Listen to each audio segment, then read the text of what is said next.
Je suis Jérôme Fourmanoir, j'ai travaillé sur la vie artistique à Boulogne-sur-Mer au XIXe siècle lors de mon master. C'est un travail qui a duré plus d'une année. Et il y a moins d'un an, donc j'ai décidé de publier ce travail, parce qu'effectivement, ce n'était pas seulement un travail pour moi, mais aussi une façon de participer à l'enrichissement de la ville. Un livre qui aujourd'hui comporte 4 parties. Un troisième chapitre qui porte sur les sociétés artistiques, donc toutes les sociétés qui sont succédées entre les années 1830 et jusque la Première Guerre mondiale, où donc justement j'aborde ces différentes sociétés, qui étaient les acteurs, qu'est-ce qu'ils faisaient, des expositions justement qu'ils mettaient en place tous les 2 ans. Chapitre 3, et là un chapitre très intéressant pour moi, donc c'était les différentes sociétés artistiques boulonnaises. Donc dans un premier temps, je me suis demandé qu'est-ce qui se passait à Boulogne-sur-Mer, pourquoi il y avait autant d'artistes qui présentaient, est-ce qu'ils avaient un moyen de vendre, est-ce qu'il y avait des galeries, des marchands. Et effectivement, on a comme ça, en dépouillant la presse, on a différents noms qui apparaissent. On a notamment un marchand qui est installé rue de l'Écu, donc en Basse-Ville, et qui expose une toile de Théobald Michaud, donc Marché aux bestiaux. J'ai eu la chance de la retrouver, cette peinture, et donc elle a été exposée chez ce monsieur, donc monsieur Delamotte Fouquet. Donc dans un premier temps, effectivement, on a quand même des marchands, des galeries plus ou moins avancées qui présentent des œuvres. Des fois, ça se limite juste à une devanture où on accroche deux, trois tableaux et puis c'est tout. Et, ça crée quand même une certaine envie, une certaine demande, une certaine émulation qui va aboutir en 1837 à la création de la Société des Amis des Arts de Boulogne-sur-Mer. Donc la Société des Amis des Arts de Boulogne, c'est quelque chose de tout à fait typique. C'est des sociétés qui portent ce nom, donc Société des Amis des Arts, il y en a beaucoup en France, il y en a à Paris, il y en a dans toutes les régions, Bordeaux, tout ce que vous voulez. Et celle de Boulogne-sur-Mer, on a donc le premier règlement qui est présent dans les archives de Dainville, où on a avec la plus belle plume écrit ce but de cette société. Et effectivement, le but de cette société, c'est de mettre en avant les arts, de mettre en avant les artistes, de créer une émulation à Boulogne-sur-Mer autour de cette production artistique contemporaine. On n'est pas là pour prôner un artiste du XVIIe ou des périodes antérieures, on est vraiment là pour valoriser la jeune création. Et l'un des buts primordiaux de cette société, c'est de mettre en place un salon à Boulogne-sur-Mer, un salon où justement ces artistes peuvent présenter, peuvent concourir, et un salon qui va avoir lieu donc à partir de 1837 jusqu'à 1870. Tous les 2 ans, il y aura une petite interruption autour des années 60, mais donc un salon qui va comme ça drainer tous les 2 ans donc des foules et des foules pour venir voir ses œuvres, et également des œuvres à chaque fois de plus en plus importantes. L'un des membres fondateurs en 1837, on a notamment donc Antoine de Marle, qui est présent en tant que membre fondateur. Et aujourd'hui, on a la chance d'avoir au sein de la Bibliothèque des Annonciades tous ces catalogues. Donc les catalogues, il y avait donc des salons tous les 2 ans, on y exposait des œuvres, et on produisait un catalogue où tous les œuvres étaient référencées, donc un classement par ordre alphabétique d'artistes, où vous avez tous les différents noms des artistes présents, ainsi que leurs œuvres. Vous avez également, s'ils ont déjà reçu des médailles officielles, leur lieu de résidence. Et ainsi, on peut voir donc, que majoritairement, effectivement, c'est des artistes français, majoritairement, dans un premier temps, c'est des artistes locaux, mais on va voir vraiment au fur et à mesure que beaucoup d'artistes d'autres régions vont y participer, et aussi des artistes importants aujourd'hui avec notre regard contemporain. Donc ça, c'est, on va dire, avant et pendant le salon. Et en contrepoint, on a le procès-verbal qui suit la fin de l'exposition, où on a un compte-rendu, combien de personnes ont visité l'exposition, combien d'artistes, combien d'œuvres exposées, des commentaires de façon générale, est-ce que c'était bien, est-ce que c'était pas bien.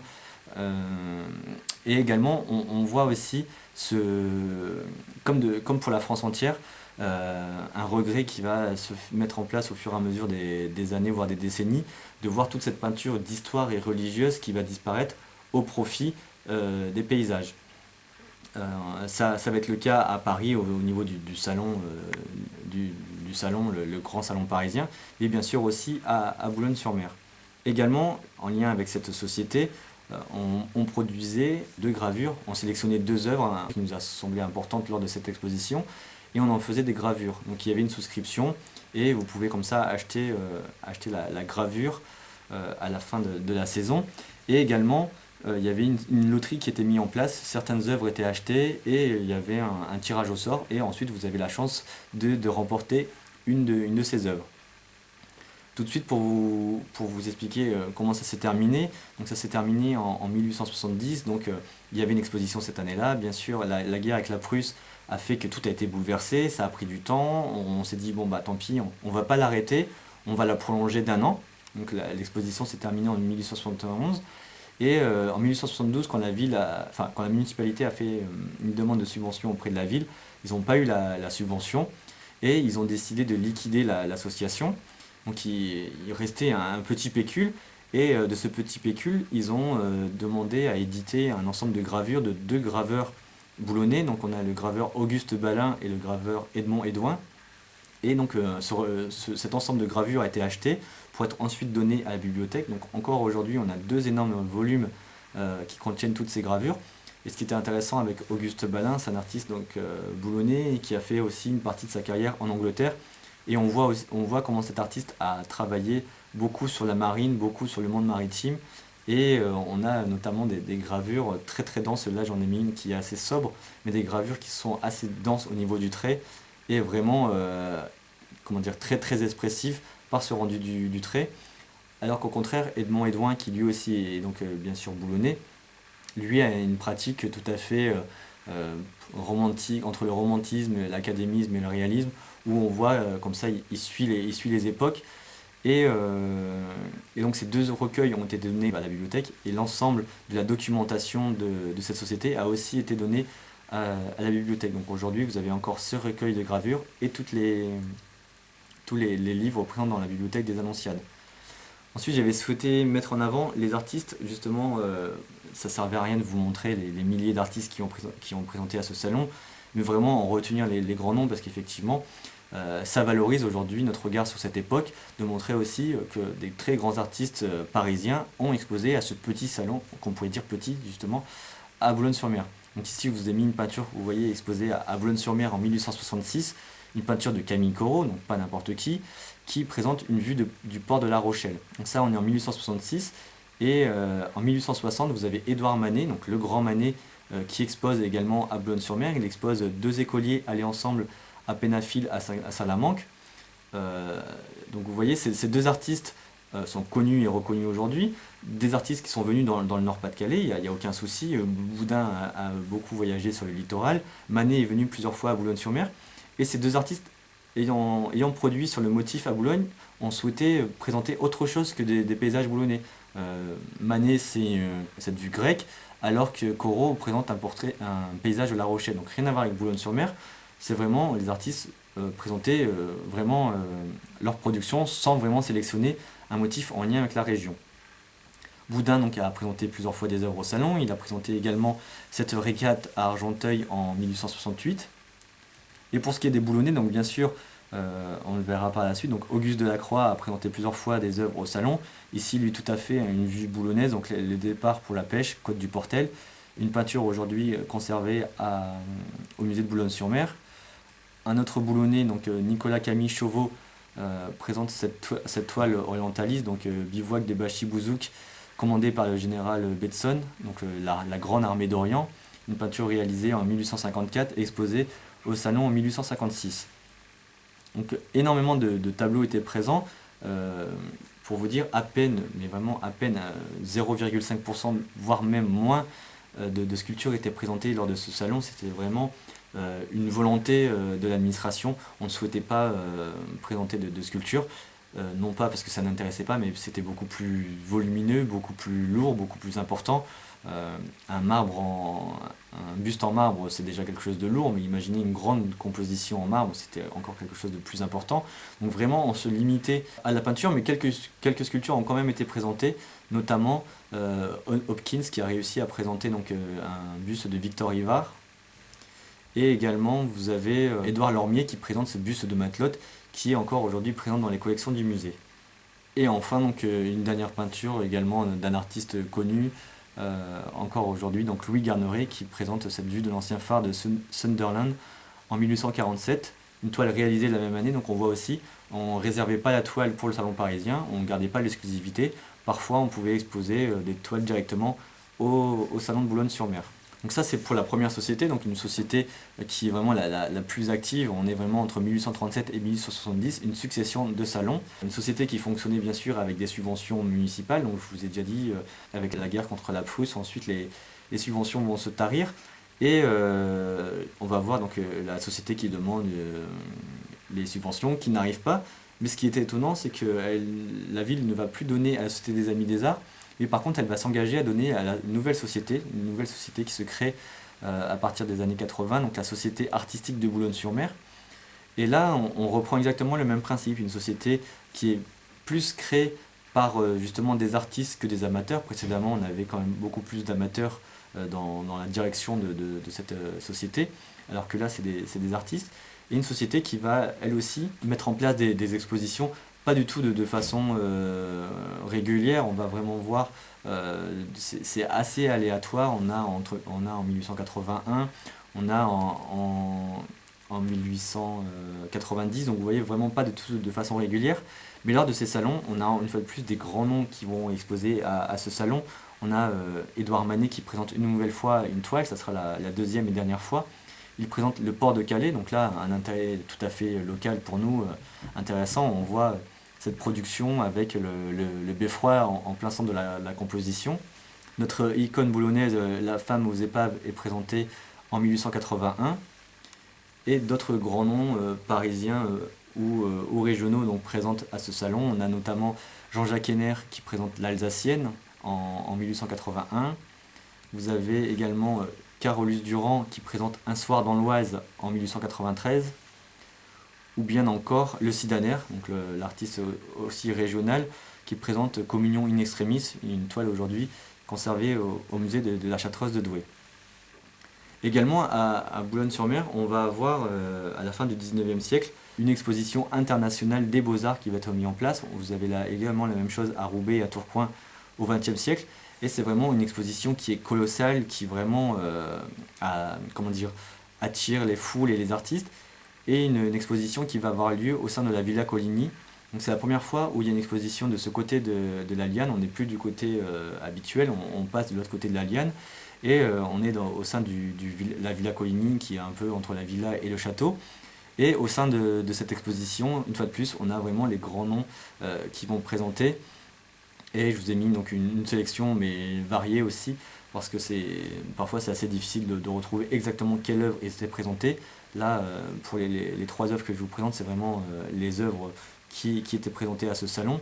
Vous avez donc Le Jambon, donc une nature morte de Guillaume Romain Fouac, présentée en 1887 lors de cette exposition.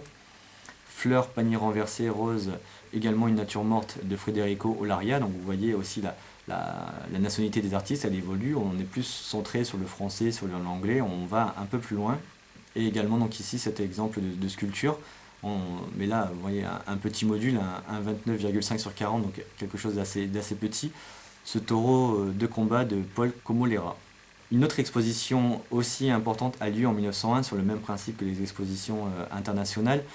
Là, on a vraiment ces grands noms qui aujourd'hui nous parlent, qui sont présents dans cette exposition. Rémi Coge présente une toile intitulée Caramba. Pauvre Maison d'Adrien Demont également présentée lors de cette exposition. Et plusieurs artistes locaux ou régionaux. Henri-Eugène Delacroix présente cette peinture présentant le printemps. Louis-Antoine Leclerc, l'un des élèves de Cazin, présente Donnez-moi notre pain quotidien, une toile qui était initialement conservée au musée de Boulogne-sur-Mer. Et on a comme ça aussi une série, on arrive vraiment à la fin du 19e siècle, au début du 20e siècle, tous ces objets art déco. Ici, un très beau vide-poche signé Paul Moreau-Vautier, ou bien encore donc Danseuse au pipeau, qui fait partie d'une sculpture d'Agathon Léonard, qui fait partie de cet ensemble très important de la danse aux écharpes, où on a quelques éléments au musée de la piscine à Roubaix, ou encore ici ce vase en porcelaine donc de Taxil Doat. Donc vous voyez, au fur et à mesure des époques, donc ces salons vont s'ouvrir à ces nouvelles formes d'art. On va donc inclure l'art décoratif, on va ouvrir à d'autres objets. Mais vraiment, ce qui est à souligner de façon générale, c'est vraiment l'investissement de ces sociétés pour les jeunes générations. Les jeunes générations sont vraiment mis en avant, c'est elles qu'on va récompenser, c'est elles qu'on va primer. On va voir également, notamment pour la Société des Amis des Arts, la toute première, le règlement qui évolue au fur et à mesure et qui va imposer l'interdiction de remettre des médailles à des artistes qui ont déjà été encouragés quelque part. Donc vraiment, on veut soutenir cette nouvelle génération. On ne va pas encourager Manet. Manet a déjà sa carrière à Paris ou d'autres grands noms ont des carrières ailleurs. Donc ça ne sert à rien de les encourager, ils ont déjà leur carrière. Et vraiment, on va souligner cette nouvelle génération, ces nouveaux artistes. Et donc à la fin de ce chapitre, j'ai fait un focus sur les sujets et les artistes. Justement, c'est consacré à ces œuvres qui sont présentées au salon. Et j'en ai fait vraiment des statistiques, c'était quelque chose d'assez long, mais aussi de tout à fait intéressant. J'ai des chiffres justement à vous citer, c'est des chiffres qui sont très, très parlants. On avait donc 21 salons au cours de cette période. On avait plus de 7026 peintures exposées, alors que par exemple, j'avais fait la comparaison avec d'autres villes de la région. À Douai, il y avait 6302 peintures exposées lors de 30 salons. Donc vous voyez, il y avait moins de peintures pour plus de salons à Douai. Donc vraiment quelque chose qui était très important à Boulogne-sur-Mer. Effectivement, comme je viens de vous le souligner encore, c'est les peintures qui sont majoritaires. La sculpture, c'est vraiment quelque chose d'anecdotique. Pareil, la photo, on va en avoir une ou deux parmi tous ces salons. Et ensuite, j'avais essayé de voir qu'est-ce qui était présenté. Est-ce qu'on y présentait des portraits, des paysages? Effectivement, dans les premiers salons, on va encore avoir une certaine présence de la peinture d'histoire, mais bien sûr, elle va tendre à disparaître au fur et à mesure. Et on va voir de plus en plus donc, la part des paysages au cours de ces expositions. J'avais également fait un petit focus qui m'avait semblé intéressant. On est à Boulogne-sur-Mer, on est tout à fait dans le nord de la France. Et sur l'ensemble de ces peintures exposées, on avait quand même un peu de peinture orientaliste. Donc c'est aussi intéressant de voir que des artistes envoyaient des œuvres orientalistes à Boulogne-sur-Mer, donc des artistes étrangers à Boulogne, ou même des artistes de Boulogne ayant fait le voyage. Et il y a comme ça 104 numéros présentant une scène orientaliste à Boulogne-sur-Mer. Là j'ai sous les yeux donc, un tableau où j'avais remis en avant donc, quelques noms aujourd'hui qui sont parlants pour vous donner aussi l'importance de ce salon boulonnais. On a Eugène Isabey qui a présenté à ce salon, on a le peintre romantique Harry Schaeffer, Rosa Bonheur, Fontaine-Latour, Camille Pissarro, Eugène Boudin, Charles-Pierre d'Aubigny, le grand Eugène Delacroix, le romantique également Ernest Hébert, Camille Corot, Eugène Boudin, Louise Abéma, Édouard de Taille, Jules Adler, Alfred Agache, Henri Arpigny. Donc vous voyez, vraiment beaucoup de grands artistes qui ont présenté des œuvres à ce salon.